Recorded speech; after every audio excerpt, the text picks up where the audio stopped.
Good morning and welcome to the Core Connection. I'm Mira Rubin here with you on Enlightened World Network. And today's topic is how to beat burnout. So many of us just drive and push and push.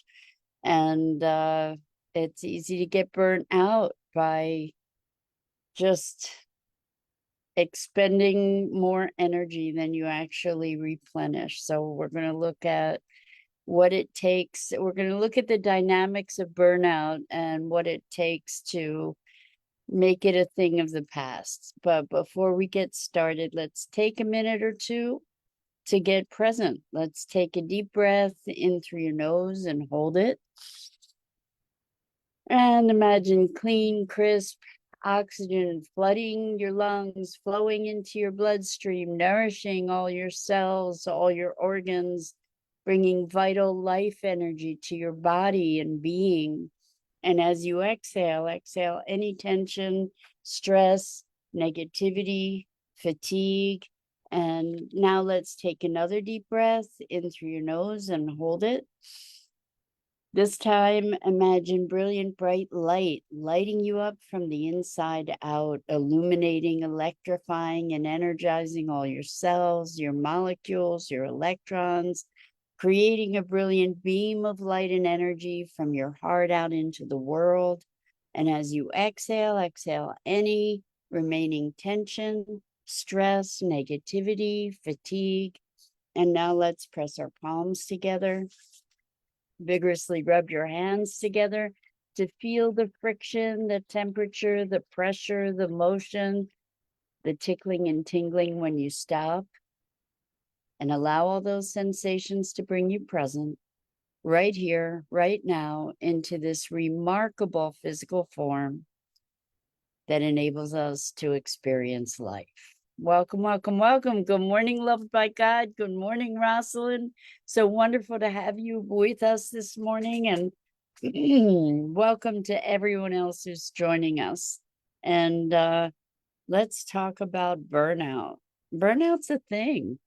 It's a real thing where you just get to the point where you can't put another foot in front of the other. And I think it entails or it includes sort of an emotional state of just done, flat. And we can actually prevent burnout.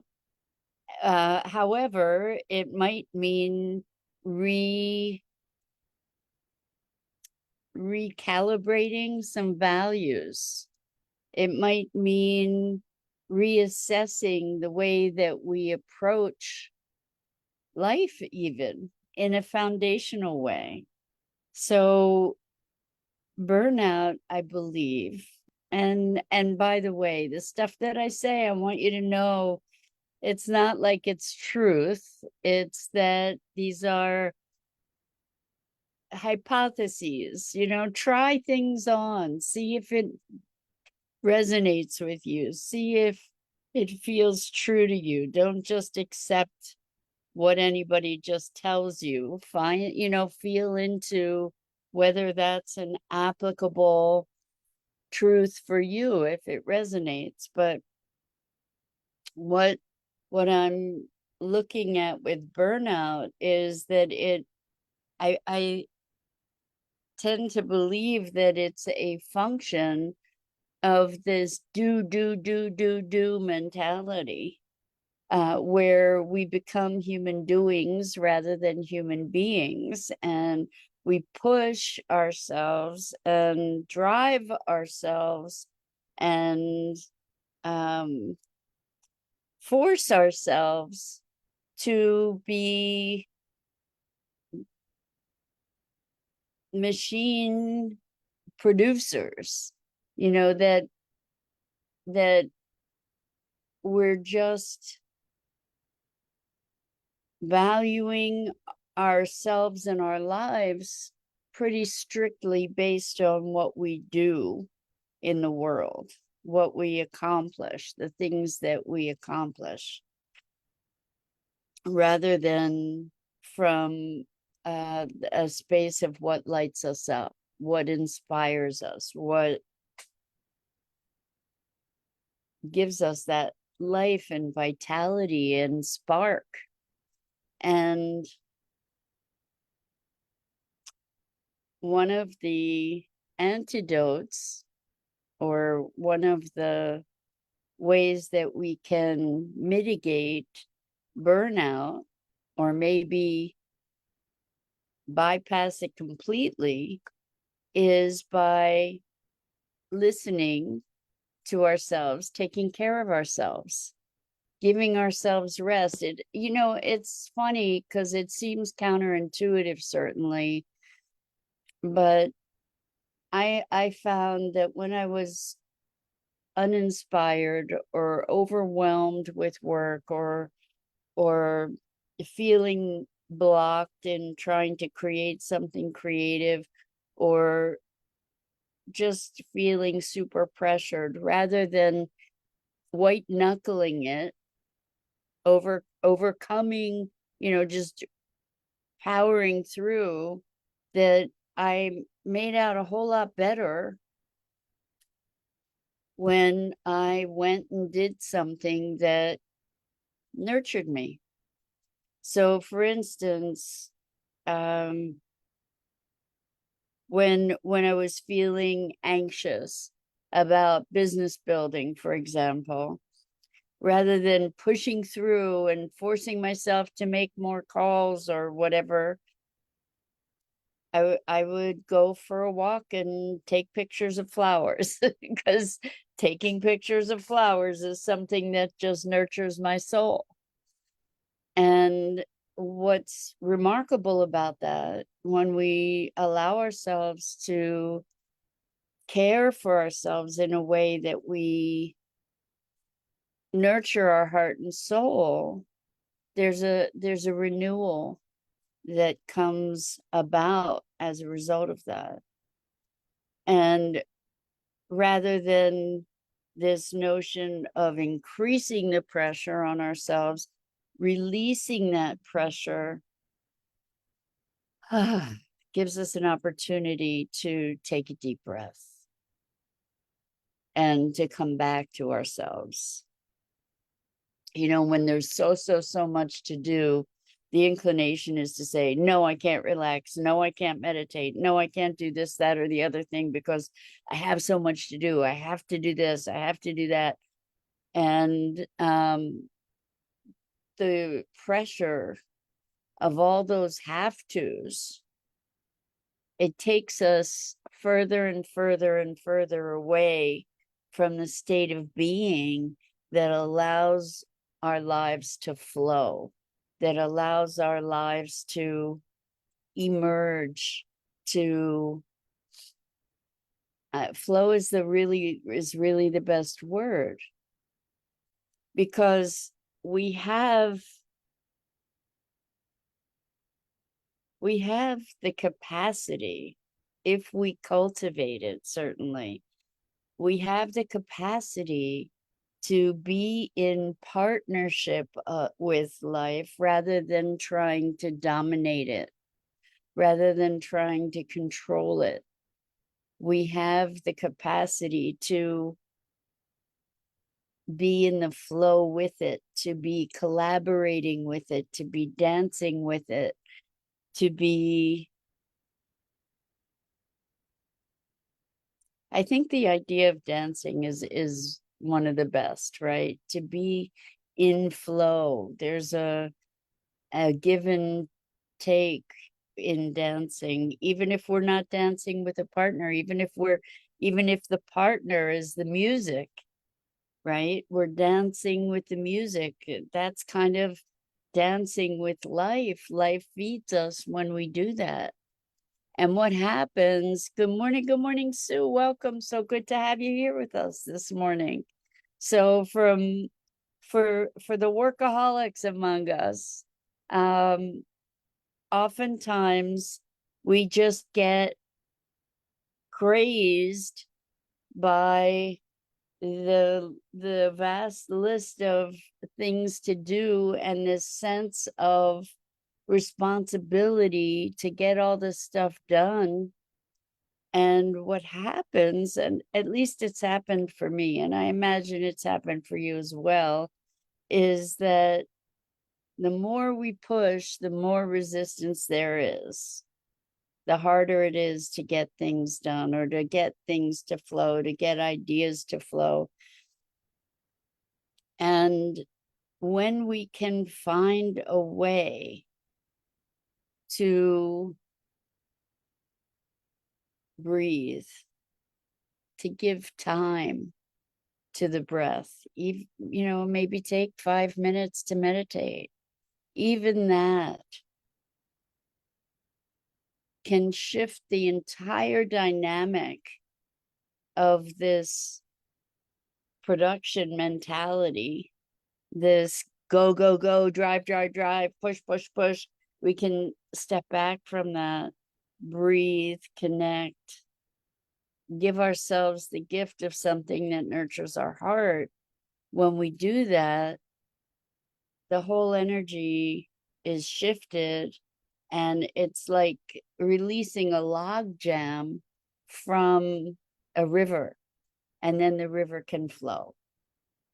And again, it seems counterintuitive when there's time pressure and production pressure that we exert upon ourselves, and that may be there through outside demands as well.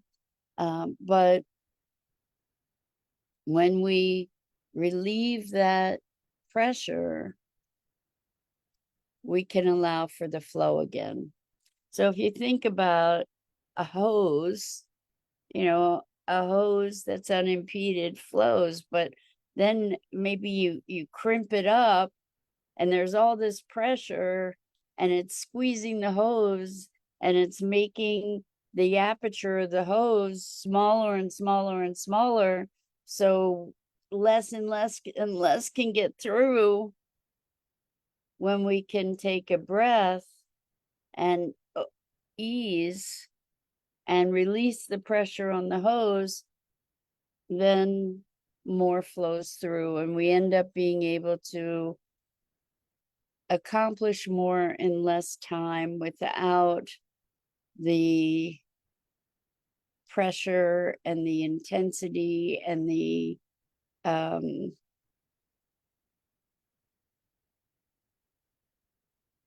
pushing, the domination, the control, the forcing. It's the distinction between power versus force.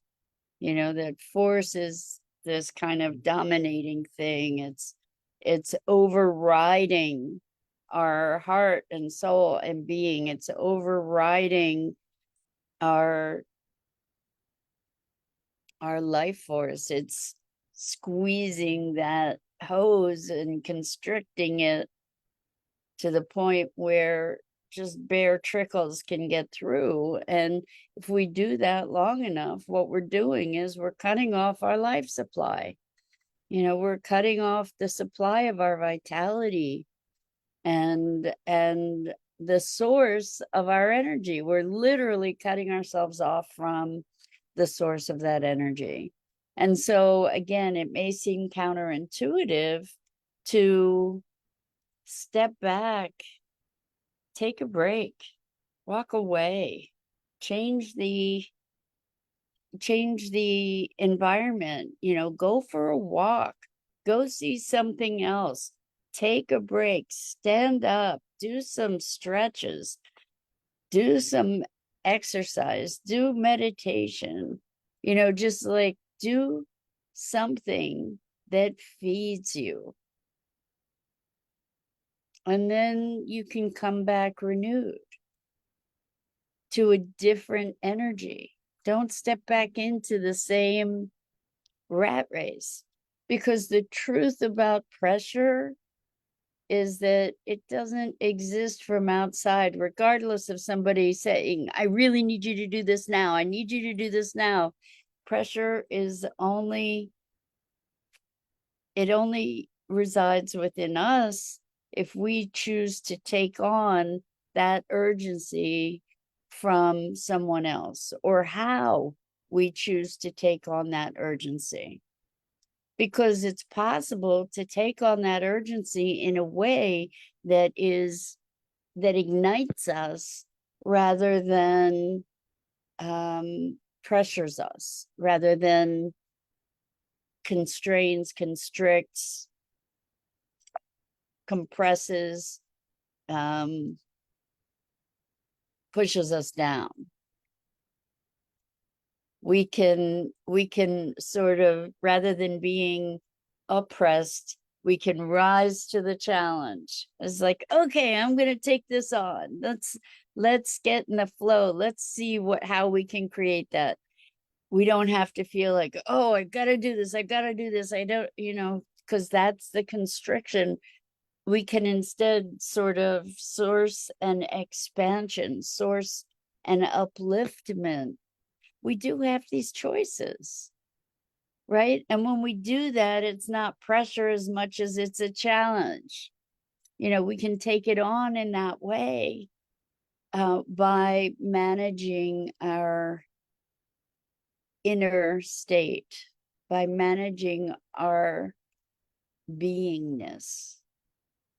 And instead, where burnout comes from, and overwhelm and pressure, is that we're not managing our beingness, we're managing our doing. And when we manage our doing, when we try to manage our doing, what happens is we separate from ourselves. We lose the connection with, or loosen at least, the connection with what it is that is that spark that allows us to be so productive, that allows us to be joyful, that allows us to be energized. And so that connection, it's kind of like having something plugged into a socket with a torn wire or a faulty plug, or it's not all the way plugged in. And that's what this push for doingness does to us, because we end up becoming robotic, where you're then disconnected, unplugged from the energy source. We just go through the motions. It's like, okay, nobody home, just doing. And in the process of that, because we're dissociated, we make mistakes. We encounter all kinds of obstacles. And the idea is to learn to flow and dance with the music. And sometimes to change the music. Sometimes we just get to change the music.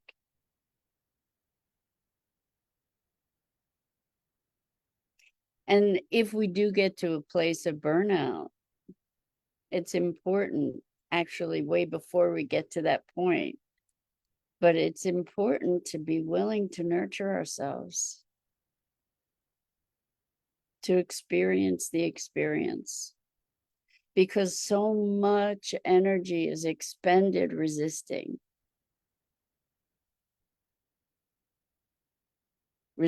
our emotions. So I'm not going to feel angry. I'm not going to feel hurt. I'm not going to feel sad. I'm not going to feel less than. I'm not going to feel whatever it is. I'm not going to feel. I'm not going to feel frustrated.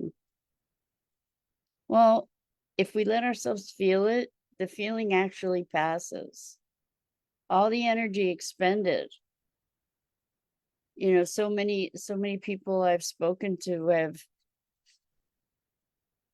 spent a lot of energy holding up this facade of everything's fine, everything's great, I'm not going to let anybody see what's going on inside. And keeping this facade all the time. I can't let anybody see who I really am. If they find out, takes so much energy. Or I don't trust myself, so I don't trust myself, so I have to keep myself in check all the time. I'm going to be hyper vigilant all the time. Takes a lot of energy. When we can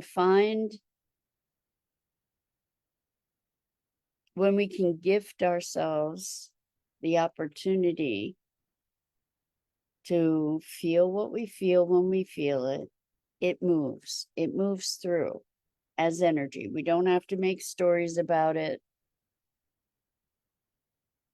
What happens is we keep closing off this hose of energy and of life. We just like fold that thing and crimp it and nothing can get through.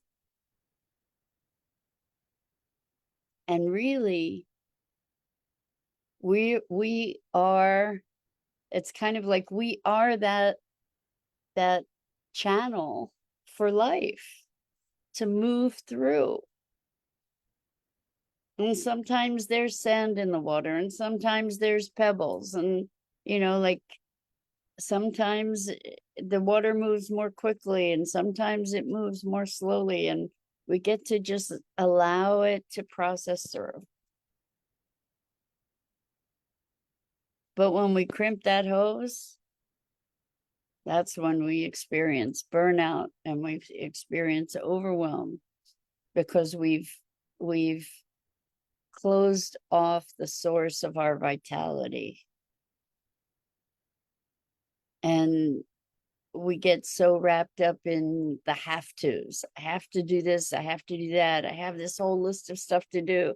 And we tend to think that the more pressure we put on ourselves, the more frantic we get about it, the better we're going to be able to produce. And it's not true. To be able to relax into doing one thing at a time, putting our attention, being present, things flow more readily that way. And we take better care of ourselves. We remember to breathe. Being tense all the time, being in this hypervigilant readiness, pressure, pushing, it's a lot of energy to hold that tension. What if we were able to just relax and allow we're gonna do this. We're gonna get done what we get done. We're gonna do what we do. Let's just relax into it. And this is actually something that I notice with physical sensations as well. That oftentimes I experience like these shooting sensations through my body in different places. And rather than brace against it, rather than resist it, I find that breathing into those sensations, allowing them, lets them pass. The more I brace against it, the longer it persists. Thank you. Sue says, good comments. So true, right? The more we resist, the more something persists. It's crazy that that happens, because we would think if we resist something, it's going to go away, right? But it doesn't. It doesn't. When we resist it, what are we doing? We're affirming it. We're confirming it. We're reinforcing it, because the resistance is defined by that thing.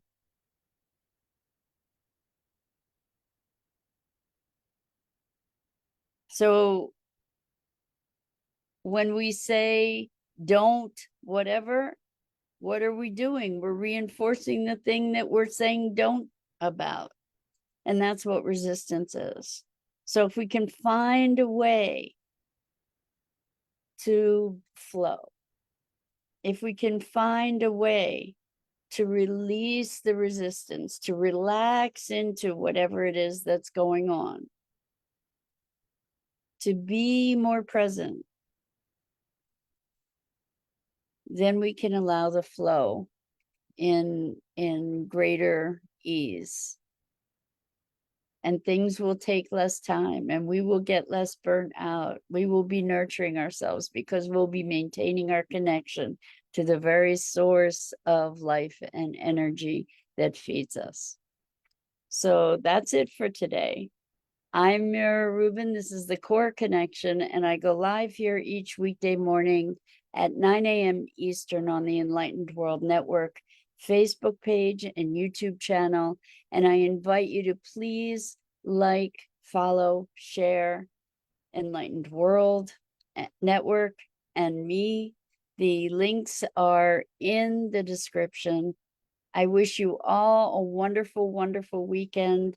And I'm so grateful for the opportunity to have this time together and to share these musings on what it is to be human and how do we do this thing? How do we be this thing? And it's always such a pleasure and privilege. So until next time, so much love to you.